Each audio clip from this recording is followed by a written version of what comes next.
Bonjour tout le monde, j'espère que vous allez bien. Konnichiwa, bienvenue sur ma chaîne YouTube. Alors aujourd'hui, je vais vous raconter dans cette vidéo ce que une japonaise trouve génial chez les Français. C'est mon avis personnel et peut-être je me trompe, mais je voulais vous partager ce que je trouve génial, ce que j'apprécie chez les Français, les gens en France, parce que je pense que c'est pas forcément quelque chose d'évident pour vous et j'aimerais bien que vous continuiez à faire ça parce que je pense que c'est génial. Donc j'ai décidé de faire cette vidéo. Restez avec moi jusqu'à la fin de la vidéo et n'oubliez pas de liker si vous avez aimé cette vidéo et aussi laissez-moi un commentaire ce que vous en pensez, ça m'intéresse beaucoup. Et au cas où si ma vie personnelle à Tokyo vous intéresse, vous pouvez me suivre sur les réseaux sociaux. Alors donc, c'est parti!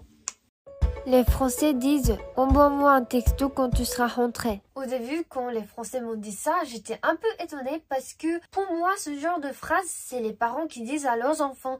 Donc j'ai eu l'impression que c'est un peu trop, ou alors qu'ils s'inquiètent un peu trop pour moi et qu'ils pensent peut-être que je suis pas capable de prendre le métro toute seule parce que je suis étrangère. Et c'est totalement possible parce que je suis vraiment maladroite.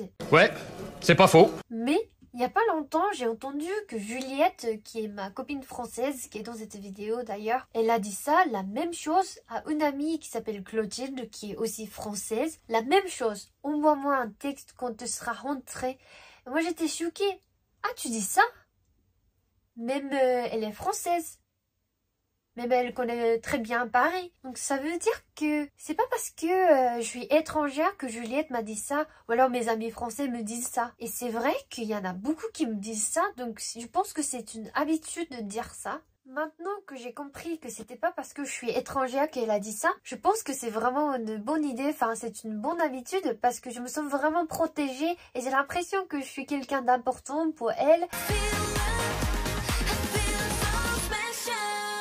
Au début, c'est vrai que j'ai pensé que c'est un peu trop, mais si je pense à la manière dont on communique au Japon et en France, c'est assez différente. Je pense que c'est la différence culturelle et c'est juste on ne communique pas de la même manière. Et je dis pas que c'est bien ou c'est mauvais, mais j'ai déjà entendu que les étrangers qui vivent au Japon, ils ont parfois l'impression que les Japonais sont un peu froids parce qu'on s'exprime beaucoup moins. La manière dont on communique est très différente en France et au Japon.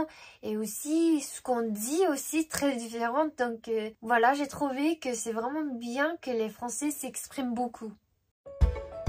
Les Français disent « Passez une bonne journée ». J'aime beaucoup cette expression et je sais que ce n'est pas seulement en français, mais mes abonnés, mes amis et ma famille d'accueil, les francophones disent beaucoup, donc je pense que c'est un truc normal pour vous.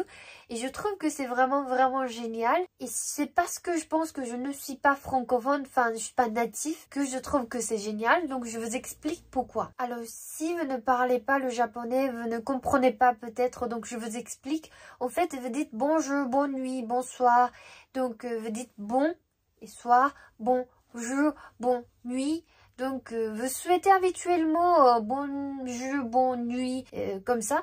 Mais en fait, bonjour en japonais, ça se traduit littéralement aujourd'hui et. Konnichiwa, c'est une salutation. Maintenant, c'est salutation, mais en fait, les gens commençaient la conversation souvent par aujourd'hui, il fait beau, aujourd'hui est une fête. Vous voyez ce que je veux dire? Donc, c'est devenu une salutation. Konnichiwa. Et aussi, bonne nuit en japonais, c'est plutôt repose-toi. Reposez-vous. Donc, ce n'est pas vraiment bonne nuit. On ne souhaite pas bonne nuit. Est-ce que c'est compréhensible mon explication jusque-là? J'espère vraiment. Sinon, vous complétez mon explication dans les commentaires s'il vous plaît. Et c'est vrai qu'on peut dire passer une bonne journée en japonais, littéralement. Mais enfin, moi, je n'entends pas souvent.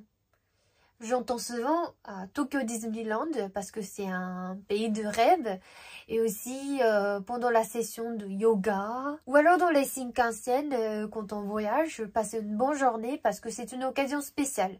Mais les Français disent ça même s'il n'y a rien en fait. Alors au Japon on dit plus profite bien, amuse-toi bien quand il y a quelque chose de spécial. Mais on ne peut pas dire passer une bonne journée à quelqu'un alors qu'il n'y a rien de spécial. Mais passer une bonne journée ça se dit n'importe quand, n'importe qui. En français, non. Donc, je trouve que c'est vraiment une bonne habitude. Je suis désolée, j'arrive pas très bien à expliquer. J'espère que vous comprendrez. Après, il y a des expressions qui n'existent pas en français que j'adore en japonais. J'en parlerai dans une de mes prochaines vidéos si ça vous intéresse. C'est genre comme okaeri, tadaima, otsukaresama, ittekimasu, ce genre de phrases et les expressions en japonais. Les Français savent rigoler des choses parfois difficiles dans la vie. C'est peut-être une des plus grandes choses que j'aime chez les Français ou en France. Il y a des exemples personnels pour expliquer ça. En fait, moi, j'étais en France pour faire mes études de communication, mon master. Et boum, le coronavirus arrive. Donc, la crise sanitaire. Et au début, c'était vraiment difficile pour moi. Je vais pas vous dire les détails, mais il y avait le racisme contre les Asiatiques. Enfin, moi, je pense que c'est juste les cons, hein. Mais il m'est arrivé plein de petites choses qui étaient un peu difficiles. En plus, avec le manque de pays et que j'ai eu peur, c'était pas facile. Mais j'ai raconté cette histoire, enfin, ce qui m'est arrivé dans la rue, dans les transports communs. Et les Français m'ont fait vraiment rire. Par exemple, j'ai dit que les gens me regardaient bizarrement et criaient coronavirus. Et là, les Français m'ont dit, pour la prochaine fois que tu vois ce genre-là, tu fais comme ça. Très fort. Moi, c'était vraiment mort de rire. Je n'avais jamais pensé ça. Donc ils m'ont dit ça pour faire rigoler. Ça m'a vraiment sauvée parce que j'étais un peu triste et j'étais pas très bien. Mais grâce à ça, j'étais vraiment... J'ai pas peur en fait.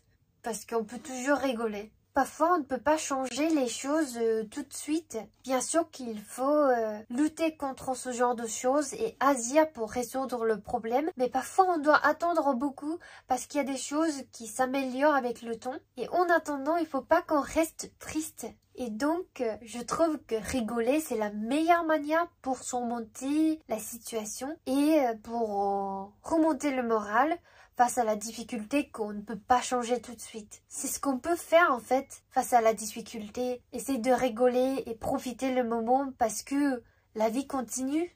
Le meilleur souvenir que j'ai eu pendant le corona en France, c'est que moi j'ai regardé le discours d'Emmanuel Macron. Nous sommes en guerre. Avec mes amis français et mes amis étrangers qui étaient en France dans ma résidence étudiante. Et à ce moment-là, j'ai eu peur. Mais en rigolant avec mes amis, je me suis dit que quoi qu'il arrive, je peux toujours trouver le moyen pour rigoler et pour profiter le moment et ma vie. Bon, je suis peut-être un peu optimiste, mais franchement, j'ai appris beaucoup de choses par les Français et mes amis que j'ai rencontrés en France.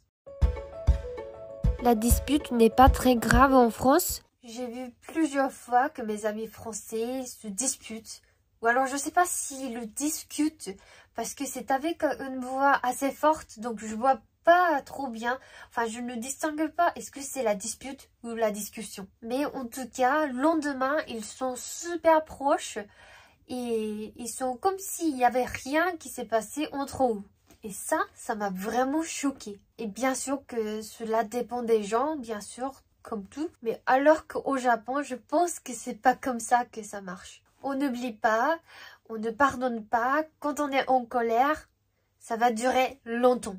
Parfois, j'ai l'impression que les Japonais sont sournois.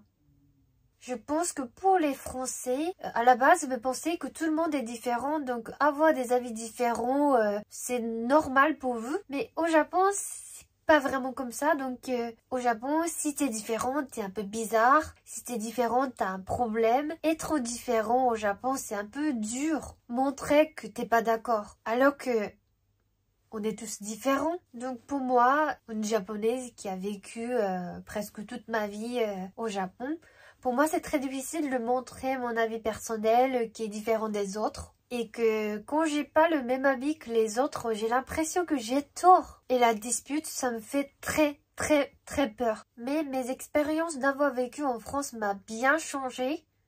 Avant, je pensais que la dispute, c'est absolument mauvais. Mais là, je pense que c'est ok de se disputer. Si notre amitié est vraie, ça changera rien. Maintenant, je pense comme ça. Alors qu'avant, je laissais tomber, je ne disais pas parfois mon opinion, alors que j'étais pas d'accord, mais je voulais pas faire le débat, je voulais pas avoir la dispute avec mes amis. Et aussi, je trouve que les Japonais s'expriment pas très bien, que les Japonais sont vraiment mal à l'aise de dire leurs opinions d'une manière logique, d'une manière constructive. Parce que on n'apprend pas ça à l'école. Moi, j'ai remarqué parce que j'ai étudié en France que vous apprenez naturellement, d'une manière naturelle, depuis que vous étiez tout petit, de exprimer d'une manière logique, d'une manière constructive. Quand vous êtes à l'université, vous êtes obligé de s'exprimer d'une manière vraiment académique, logique, constructive, alors qu'au Japon, donc l'éducation joue un rôle très important. Bon, bref, donc, il y a vraiment beaucoup de choses que la France m'a changé. Ma personnalité, ma manière de penser. Et je trouve que c'est vraiment enrichissant de pouvoir vivre dans plusieurs cultures. Et je suis vraiment reconnaissante de pouvoir vivre comme ça. C'est avant tout grâce à vous et ma famille et mes amis. Tous les soutiens que j'ai autour de moi, c'est vraiment le trésor de ma vie. Et dans cette vidéo, j'ai dit ce que j'aime chez les Français en France. Mais sachez qu'il y a des choses que je n'aime pas du tout chez les Français en France. J'ai quand même vécu 2 ans, plus de 12 ans en France, donc j'ai le droit. Hein. Bon. Merci d'avoir regardé cette vidéo jusqu'à la fin. Je pense partager encore plein de choses du Japon, de différences culturelles entre la France et le Japon et d'autres choses. Donc restez abonnés à ma chaîne YouTube. Et suivez-moi sur les réseaux sociaux. 本当にありがとうございました。Merci d'avoir regardé. Mata ne. À bientôt.